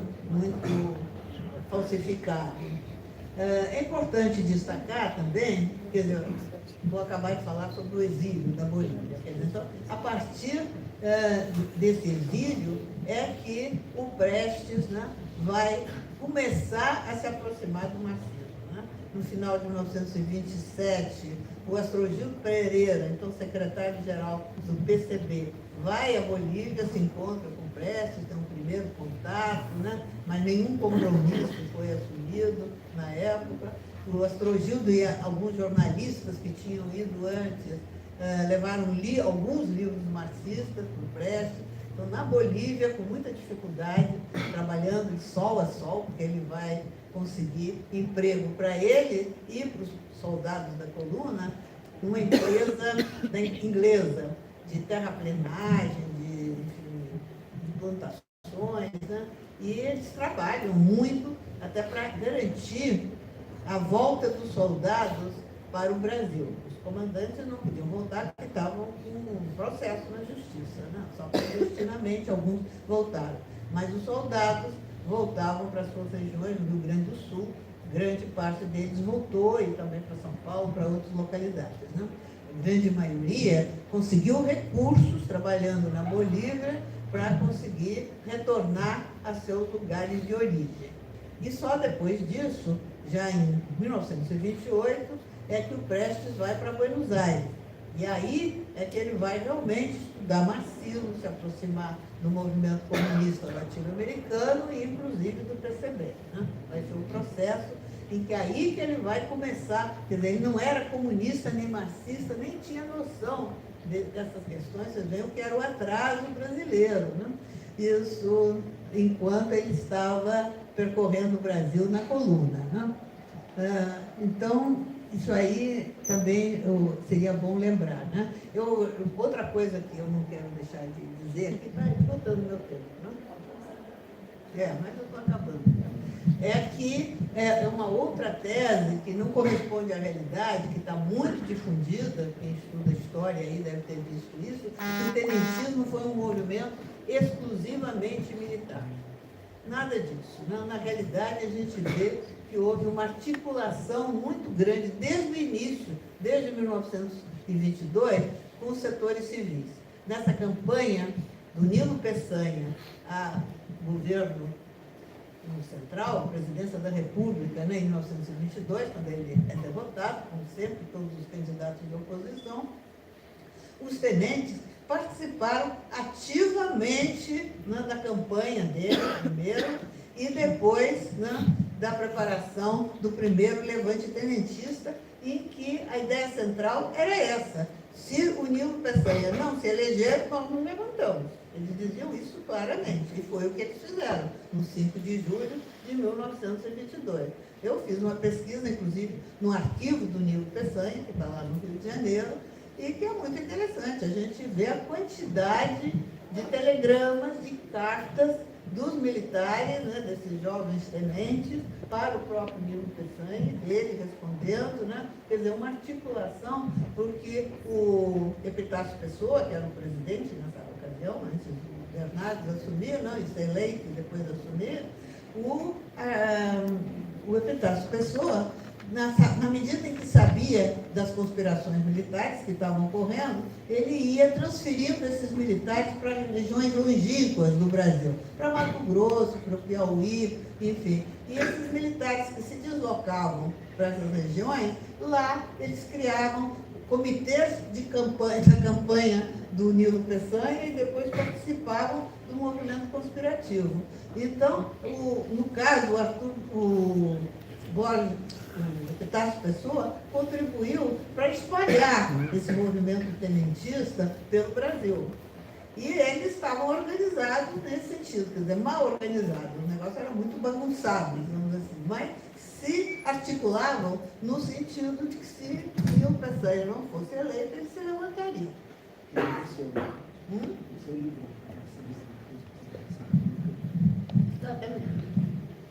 Essa campanha de 22, né, campanha eleitoral. O Nilo Peçanha era o candidato, foi derrotado, então eles partiram para o levante. Depois no Rio Grande do Sul, eu já falei nisso, né, a articulação com os maragatos lá do Assis Brasil, que muitos deles participaram da própria coluna. Isso é interessante também que aqui no Rio de Janeiro tinha um político de oposição tradicional, inclusive com bastante contato. Aqui, quando eu falo Rio de Janeiro, eu penso que eu estou lá. Mas lá no Rio de Janeiro, que era o Maurício de Lacerda, sinal pai do Carlos de Lacerda, né? E o Maurício Lacerda era um político de oposição progressista, que tinha bastantes contatos com o movimento operário e depois com os tenentes também. Inclusive, participava ativamente aí das conspirações tenentistas. No Nordeste também a coluna teve bastante aceitação, no Maranhão principalmente, né? Setores oposicionistas, né, receberam os rebeldes lá de braços abertos, né? A imprensa, em Carolina, que é uma cidade importante, já era importante na época, no Maranhão, né? Houve manifestações, jornais da oposição que fizeram reportagens, né, acolhendo os rebeldes, enfim, houve uma articulação importante entre militares e civis, o que, na minha opinião, mostra justamente que o tenentismo refletia esse anseio bastante generalizado entre as populações urbanas, que tinham crescido bastante, né, de liberdade, de poder participar das eleições, de poder participar da vida política, porque eram totalmente excluídos, né?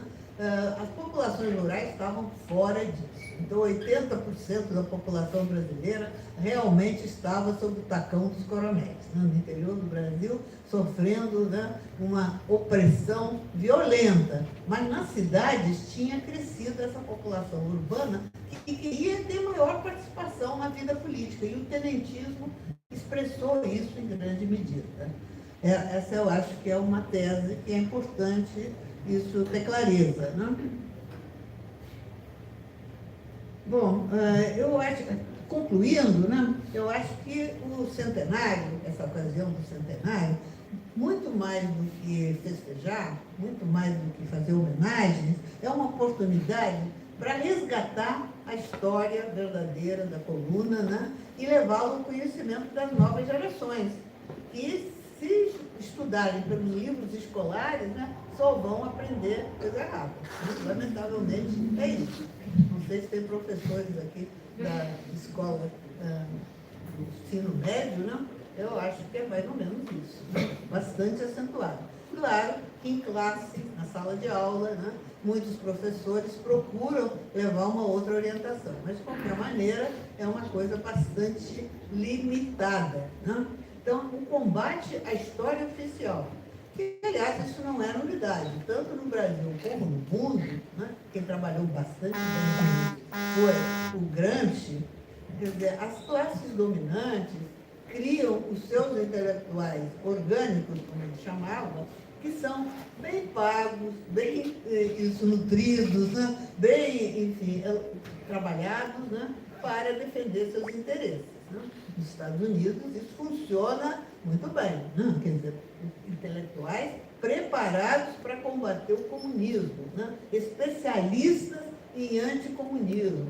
Então isso no Brasil hoje em dia também está bastante presente, quer dizer, uma história oficial que trata de desvirtuar a história das lutas populares, não é só da coluna, não, das lutas populares, né, das lideranças populares, né? E eu acho que, tendo clareza de que é necessário não aceitar passivamente o que a história oficial nos entrega, nos oferece, né? O que realmente é uma atitude muito comum, né, entre a intelectualidade hoje em dia. Aceitar passivamente. Às vezes a gente vê pessoas que são de esquerda e estão repetindo teses absurdas. Por exemplo, chamando os levantes antifascistas de 1935 como a intentona comunista. Eu não aceito isso de maneira nenhuma, porque é uma falsificação da história inventada pela direita e que a gente, repetindo, está perpetuando isso.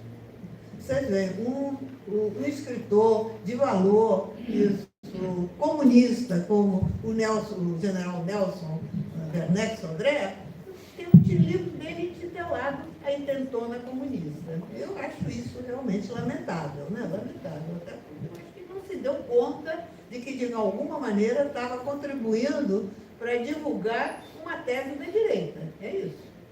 Que está profundamente arraigada na sociedade brasileira. Então, tem muita gente de esquerda falando da intentona comunista, como também que a coluna Prestes surgiu no Paraná, né? E muitas outras coisas, né? Assim, falsificadas. Então, eu acho que se a gente tiver essa atitude crítica de se interrogar, de procurar saber, né, o que está escondido por trás de determinadas afirmações que encontramos na história oficial, estaremos contribuindo para a luta pelo socialismo, né, e por uma sociedade mais comprometida com os interesses populares, né? Como eu falava no início, eu estou bastante convencida que hoje a principal forma de luta de classes, para quem reconhece que existe luta de classes, que também frequentemente não se reconhece isso, né? É a luta ideológica. Quer dizer, fazer a cabeça das pessoas, influir na mentalidade dominante na sociedade. Quer dizer, isso é feito em grande medida através da história oficial. A história oficial é um instrumento importante nas mãos das classes dominantes. Acho que a gente tem que ter clareza disso e os historiadores de esquerda, os historiadores comunistas, socialistas, eu acho que tem que ter muito presente esse seu papel, né, de desmontar essa história montada pelas classes dominantes. Bom, peço desculpas por ter passado, eu acho, uns 10 minutos, né, do tempo. Eu agradeço mais uma vez a atenção de vocês, o convite, né, de quem organizou aqui o evento, a atenção do público, a presença de todos, e fico à disposição para não só perguntas, como inclusive questionamentos, por favor. Eu não fico aborrecida se houver questionamentos ou discordâncias. Eu acho que faz parte, né, do debate, faz parte do aprendizado, do conhecimento, a gente debater. E abertura para ouvir todas as opiniões. Obrigada.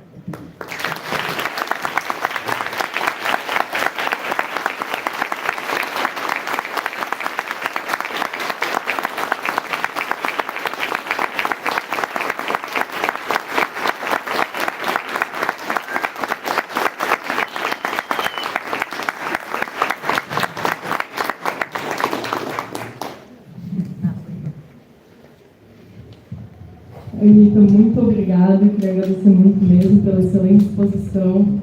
Tenho certeza que todo mundo aprendeu muito e todo mundo com o ensejo de buscar as coisas na raiz da questão mesmo, né? Para encarar a realidade, enfrentar e confrontar a realidade. Tem uma lista de presença passando, que no final a gente vai fazer um sorteio de um livro da Anitta, então quem quiser participar do sorteio, a gente pede que assine a lista, acho que ela está ali atrás agora, né? Vai passando. E, além disso, queria reforçar que os livros, o livro da Coluna Prestes está sendo vendido ali fora, com uma livraria da Boitempo. E, por fim, vamos agora abrir para algumas perguntas. Vou abrir inicialmente para uma rodada de 5 perguntas, pode ser, Anitta? Certo.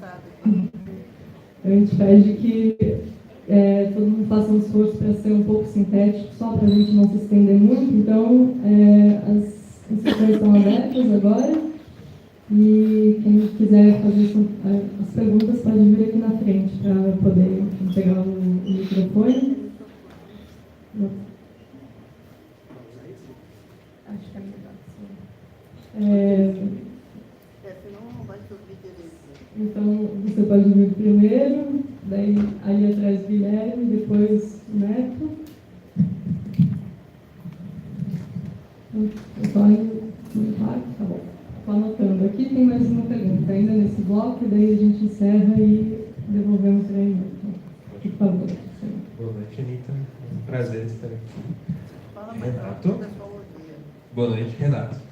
Queria perguntar para você se você identifica que ainda hoje existe alguma lacuna na pesquisa historiográfica a respeito da coluna, alguma nuance, um aspecto que você, no seu estudo, identifica enquanto ainda ausente, né? Se a escassez de fontes o permite, né? A gente sabe que é um objeto bem difícil para essa questão, né? Obrigado.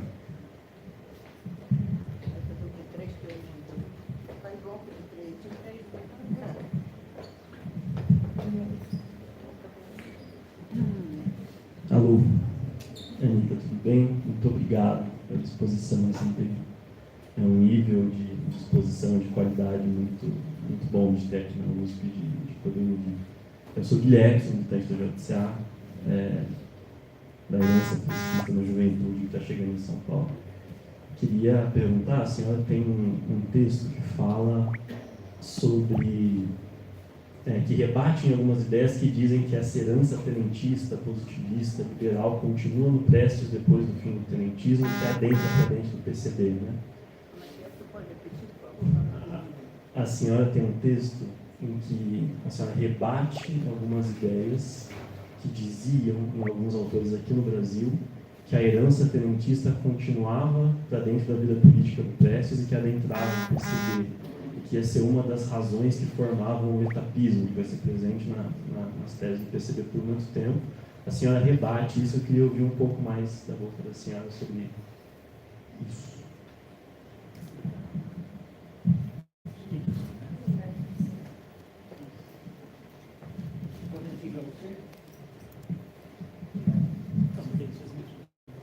Para mim, você também, não vai fazer inglês? Inglês é o que eu faço. Você disse que a coluna ela encarnou uma necessidade, desde aquela situação, o pessoal da roça participava de nada, isolado, mas o que tinha na cidade foi um momento que as pessoas sentiram que podiam contestar, participar. A minha pergunta se apoia um pouco nisso, porque de 1500 até 1982, tem um pouco mais de um ano da existência legal de um partido de esquerda no Brasil, o Partido Comunista Brasileiro. Isso é uma aberração diante de toda a América Latina. Em toda a história do Brasil, só em 82 foi ter existência legal de partidos comunistas ou partidos de esquerda. Só pequeno intervalo pós-Constituinte de 46, na Constituinte, que foi possível. Então, dito essas duas coisas, a minha pergunta é, tudo que nós passamos, os governos, Fernando Henrique, vamos dizer que foi bom, foi diferente da ditadura, Lula, Dilma, como você identifica, você que estudou tanto o Brasil, além da questão da coluna, o que você pode, assim, porque a impressão que eu tenho é que os subalternos não conseguem ter a encarnação de um projeto, ter os respiros. Mas a primeira vez, eu concordo com você, que isso houve nacionalmente, fora as rebeliões regionais, várias coisas, o Brasil teve muita coisa importante, nacionalmente foi a coluna realmente que encarnou isso. Então, estou concordando com você. Mas por que essa dificuldade no Brasil, de que os subalternos, as classes dominadas, nunca, na verdade, ameaçaram a hegemonia? Qual que é? Onde é que a roda trava? Não sei se essa linguagem é boa para você. Acho que tem. Bom, vou responder essa. Então, o cara está aqui, né? Bem? Mais ou menos, vamos ver. Está muito difícil marcar exatamente. Bom, lacuna na história da coluna. Deve existir, com certeza, né? Quer dizer, a história sempre pode se encontrar, né? Novas fontes, novas informações, né? Isso sempre é possível pesquisar alguma coisa diferente, ou sobre outro ponto de vista, às vezes o mesmo documento, sobre outro ponto de vista. Quer dizer, quem trabalha com história sabe disso, né? Quer dizer, não é algo esgotável. As próprias afirmações que a gente faz, que a gente, em determinado momento, elas podem ser questionadas depois, podem aparecer novos documentos, novas fontes, né? Que vão levar a confirmar ou a negar determinadas conclusões que você chegou no momento. Então, eu acho que campo aberto sempre existe, né? Para qualquer pesquisa, inclusive sobre a história da coluna, que, enfim, inclusive, tem muitos aí jovens historiadores hoje em dia pesquisando isso, participação da coluna em diferentes estados do Brasil. Isso também é interessante, né? Uma coisa que seria interessante, eu também não pude fazer isso, né? A gente tem que limitar sempre a pesquisa. O estudo cada vez fica mais difícil na medida que o tempo vai passando, né? Da repercussão da coluna no folclore brasileiro. Quer dizer, isso teve uma repercussão importante. Por exemplo, eu até cito no meu livro um padre, que agora já até faleceu, mas eu o conheci, lá do Ceará, que ainda nos anos 70, ele fez todo um levantamento, gravou, né, depoimentos de pessoas que tinham isso, que tinham presenciado a passagem da coluna pelo interior do Ceará. E depoimentos bem interessantes. Depois ele publicou, até tem um livro publicado no Ceará, baseado, ele fez uma espécie de cordéis baseados nas recordações dessas pessoas. Tem lá no penúltimo capítulo do meu livro, eu trato aí a coluna e as populações rurais, inclusive cito o trabalho desse padre, que agora realmente eu não estou lembrando o nome dele. Então, é isso, existe, sem dúvida, sempre existe campo, né? A herança tenentista, tem alguns autores que consideram que o Prestes continuou sendo um tenente ainda, pelo menos na década de 30, e daí os erros cometidos em 35. Acho que não é bem isso. Claro que alguma influência tenentista ele devia ter, mas ele fez um esforço muito grande, né, para enfim, conhecer o marxismo. Claro que era um marxismo naquela época, principalmente o marxismo oriundo da União Soviética, que era o que tinha maior influência no movimento comunista internacional, inclusive aqui no PCB, mas ele também teve em Moscou, naquele período, aí no início dos anos 30, né, muito marcado pelo dogmatismo, pelas posições dogmáticas, né? Então, ele mesmo reconhecia isso, né? Essa presença muito forte, dogmática, que depois ele parte e vai rever. Inclusive, nos anos em que ele fica preso, 9 anos, né? Ele vai estudar muito, vai estudar filosofia, né? E vai rever muitas das posições defendidas e depois, mais tarde, ele vai considerar, inclusive, que aqueles levantes de 35 erraram, né? Quer dizer, não havia uma situação revolucionária no Brasil como os comunistas pensavam, não só os comunistas, os aliancistas, os aliados também pensavam assim, que havia uma situação revolucionária no Brasil e que, portanto, era possível partir não para uma revolução comunista, como a direita diz aí, mas para uma revolução de cunho democrático, anti-imperialista, né, e anti-latifúndio. O objetivo era esse, mas não tinha uma situação revolucionária, não havia essa possibilidade.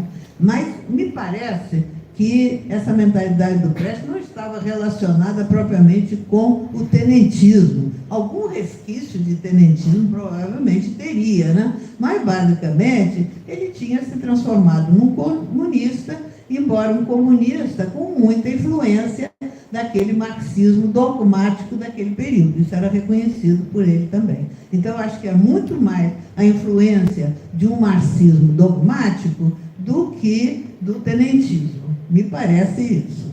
Pode ser que eu esteja enganada, né? Mas, então, deve ter sido o texto meu que você leu, né? nesse sentido. Bom, pela pergunta que foi feita, por último, eu não sei o nome do companheiro, né? Sei, né? Isso, realmente, as esquerdas no Brasil, né, o próprio Partido Comunista, nunca conseguiu conquistar a hegemonia de que tanto nos falava Gramsci. Eu acho que tem uma série de razões para isso, né? Não é uma só. E nós temos que olhar para a história do Brasil, o que foi a formação social brasileira. Então, tem algumas especificidades, né, de muito autoritarismo no Brasil. Vocês vejam até diferente bastante da história de nossos irmãos aí latino-americanos, da Argentina. Aqui no Brasil não teve um Bolívar, não teve um libertador, não teve uma revolução vitoriosa, nem se fala, mas mesmo revolução derrotada não teve. Teve lutas, muitas, levantes teve, todos esmagados a ferro e fogo. Você tem que entender a formação histórica brasileira, ou seja, quem controlava esse país lá desde a colônia. Quer dizer, eram grandes latifundiários, donos de terra, e donos, né, de escravos, ou escravizados, como se fala hoje. No meu tempo sempre se falou em escravos, né? Agora parece que é condenável falar em escravos, tem que ser escravizados, né? Bom, enfim, senhores de escravizados e donos de terra. Esses senhores tinham um poder enorme, inclusive manter a unidade do Brasil, né? A monarquia foi muito para isso, manter a unidade nacional e, ao mesmo tempo, manter o poder. E, por exemplo, é interessante perceber o que essa classe dominante, aí meados do século XIX, eu tenho um ex-aluno que fez uma tese de doutorado pesquisando o comportamento das elites mineiras na época, que eram esses senhores, né? E é muito interessante, eles tinham uma quantidade muito grande de jornais lá em Minas, se publicavam, de folhas, como eles diziam, né? E qual era a ideia principal? O que eles mais temiam na vida? O perigo de uma revolta de escravos, como houve no Haiti no início do século XIX. Esse era o principal perigo. Então, violência e mais violência. Essas classes dominantes do Brasil sempre foram extremamente autoritárias e violentas. Quer dizer, o Exército Nacional, criado em meados do século XIX, com o famoso Duque de Caxias à frente, se formou para isso, numa batalha para esmagar as revoltas populares. Você vê aquelas revoltas todas que houve no Nordeste, Cabanagem, várias delas, Sabinada na Bahia, muitas outras, né? Todas elas esmagadas a ferro e fogo, né? Para não falar lá ainda Revolução de 17, em Pernambuco, que se chama Revolução, mas também é problemático, né? Porque sempre acabava sendo derrotado, nunca conseguia ser vitoriosa, e os seus líderes sendo enforcados, né? Metralhados. quer dizer, uma violência muito grande dessas classes dominantes brasileiras. E as soluções, nos momentos de crise, nunca foram conseguidos através de uma revolução vitoriosa, sempre através de entendimento entre setores das classes dominantes. Vocês vejam, a independência foi assim, não teve um Bolívar aqui que formasse exércitos libertadores, né, e percorresse aí vários países, depois países da América Latina, né, fazendo uma revolução. Isso aqui não houve no Brasil. Houve um entendimento entre a Casa Real de Portugal e o príncipe herdeiro aqui, quer dizer, entre as classes dominantes brasileiras que tinham um medo enorme do povo, do levantamento popular. Então, a independência foi um acordo entre as elites. A mesma coisa foi a abolição da escravidão. A mesma coisa foi a República. Foi 30. Vocês vejam, em 30, tem uma frase famosa que eu acho que expressa bem a mentalidade, né, das classes dominantes no Brasil. Um desses senhores, né, em 1930, o governador de Minas, então, o Andrade Silva, né, ele disse uma frase lapidar: façamos a revolução antes que o povo a faça. Eu acho que isso é típico, né, da mentalidade das classes dominantes brasileiras. Vamos resolver entre nós, apesar das divergências que entre eles são muito grandes, às vezes. Mas, apesar disso, se entendem para evitar a luta popular, evitar, né, o movimento popular. Assim foi na redemocratização última, que nós, aí, os mais velhos, ainda vivemos, né? 78, 79, 90, né? Vocês vejam como foi feita essa democratização. Não foi com participação popular, muito pequena. Houve alguma pressão, né? Campanha pela anistia, né? A campanha aí das mães procurando seus filhos desaparecidos, né? Mas uma coisa muito reduzida, quer dizer, a coisa foi decidida entre um entendimento, uma composição entre os militares que detinham o poder real naquele momento, né, os generais aí, e setores do PMDB. Foi isso, né? Ulisses Guimarães, Tancredo Neves, né? Foi esse acordo que permitiu essa democratização, em que foi concedida anistia aos torturadores, conforme vocês sabem, que perdura até hoje. Eles estão morrendo de morte morrida, como se diz. Ninguém foi, né, preso, nem foi condenado. Mas não é só a questão da anistia para os torturadores. As medidas todas foram medidas sempre de caráter conciliatório, né? A própria Constituição de 88, né? Com aquele artigo 314, né? Acho que é. 142, agora tinha me fugido do nome, né? Que realmente foi uma imposição dos militares, né? O ministro da Guerra, na época, foi lá para o Congresso Nacional e disse para o Ulisses Guimarães, existe um depoimento do Ulisses Guimarães, depois, que era o presidente da Assembleia, né? Que inclui, né, a defesa da ordem, né? E, como é? Da ordem. Peraí. Melhor, ou não tem Constituição. Fechamos a Constituição. O Ulisses contou isso, que ele ficou com a espada de Damocles em cima da cabeça dele, né? Então, isso aí é interessante a gente levar em conta para entender a dificuldade, né, inclusive, em ter no Brasil organização popular. Quer dizer, toda vez que se tentou, de alguma forma, organizar os setores populares, inclusive o Partido Comunista, vocês veem, em 45, 46, quando o partido conseguiu ser legal, formou os comitês democráticos populares, que pouca gente conhece hoje, embora já exista pesquisa a respeito. E fez um trabalho, tentou-se fazer um trabalho de organização popular, de mobilização popular, inclusive a alfabetização era muito importante, que grande parte da população brasileira era analfabeta e não podia votar. Então foi feito um trabalho interessante, mas foram 2 anos.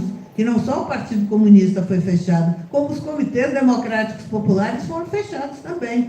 Hoje em dia você toma conhecimento deles indo lá no arquivo público do Estado do Rio de Janeiro, que tem toda a documentação apreendida pela polícia desses comitês democráticos populares. Então, durou muito pouco, foi uma experiência interessante, mas pouco duradoura, que não conseguiu ir para frente, realmente formar gente, né? Realmente avançar no processo de democratização do país.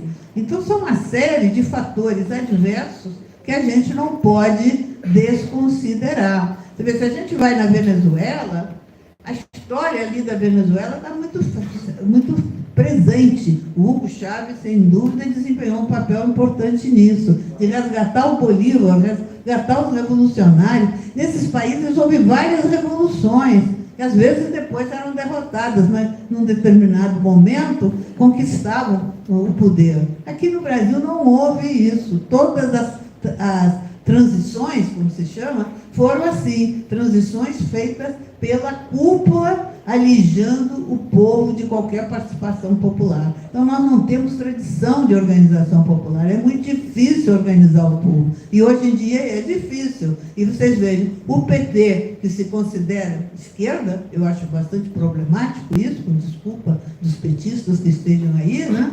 Não fez nada. Dois governos do Lula, um governo da Dilma, incompleto, mas de qualquer maneira não fez nenhum esforço para realmente se avançar na organização popular. E agora mesmo o Lula se queixa às vezes que não tem apoio, mas não toma nenhuma medida para mobilizar o povo, organizar o povo, até para apoiar medidas democráticas que ele pode tomar. Não são socialistas, não, medidas democráticas.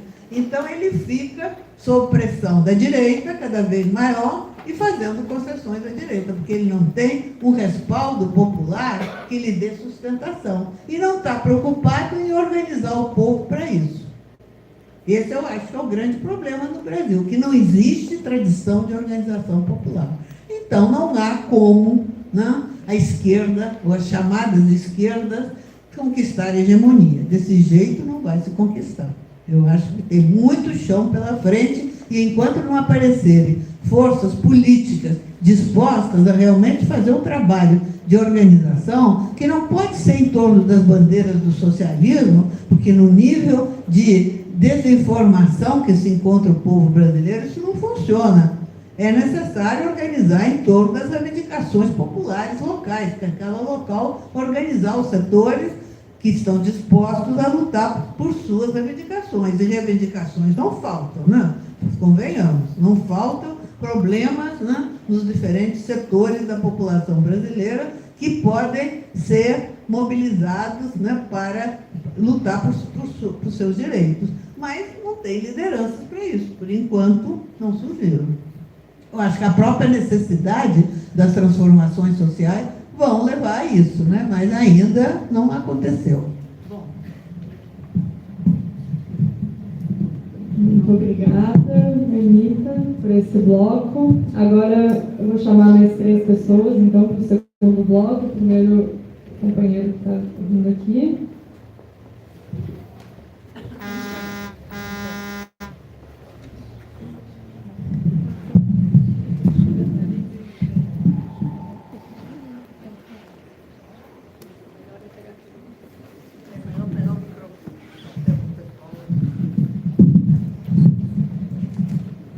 Boa noite a todos. Meu nome é Antônio, eu sou de Brasília, vim especialmente para essa atividade do centenário da Coluna Prestes, que acho que está até no Rio da Anitta. 25 mil quilômetros, a maior marcha guerrilheira em guerra da história da humanidade. Fidel Castro relata que quando ele estava preso por causa do ataque ao Moncada, um dos livros que ele leu teria sido O Cavaleiro da Esperança e teria influenciado ele na elaboração da guerra de movimento que eles também usaram. E isso mostra para nós, né, no nosso modo de entender, que o espírito, vamos dizer assim, que já pairava há mais tempo, de necessidade, né, de um povo se levantar, porque um povo não se deixa morrer de fome, um povo não vai vai se deixar ser oprimido até a morte, que o povo brasileiro não é aquele povo dócil e subserviente, né? A coluna Prestes mostra isso, é a maior marcha da história da humanidade. Assim como, por exemplo, 35, que vem um pouco em decorrência, né? Gerou muita gente, né? Apareceu Gregório Bezerra, apareceu gente lá do Rio Grande do Norte, apareceu em todos os estados do Brasil, né? Isso foi um embrião importante que depois deram frutos, inclusive, na eleição de 46, quando os fatos internacionais da vitória da União Soviética, a vitória da Segunda Guerra, impulsionou todo o movimento internacionalista. E dentro desse contexto é que a gente, que a Anita coloca aqui, na América Latina, Martí, Bolívar, tem sempre esse trabalho histórico. Acho que foi ontem saiu no Brasil de Fato, que tem 20 anos que tem uma lei que obriga que o material didático fale sobre a questão do racismo no Brasil. E, no entanto, quem é que sabe alguma coisa que tenha acontecido com essa lei que obrigou o material didático a contar a história da África no Brasil? Então, essa disputa ideológica, né, ela é muito revigorante quando a gente se apega àquilo que é um fato muito importante para a gente, que é a questão da verdade histórica, né, da verdade, daquela essência da necessidade, por uma necessidade humana da transformação da sociedade. Então, só agradecer e estamos aí.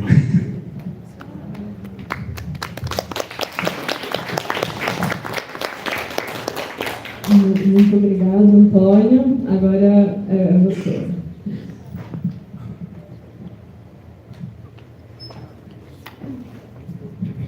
Boa noite, professora Anita.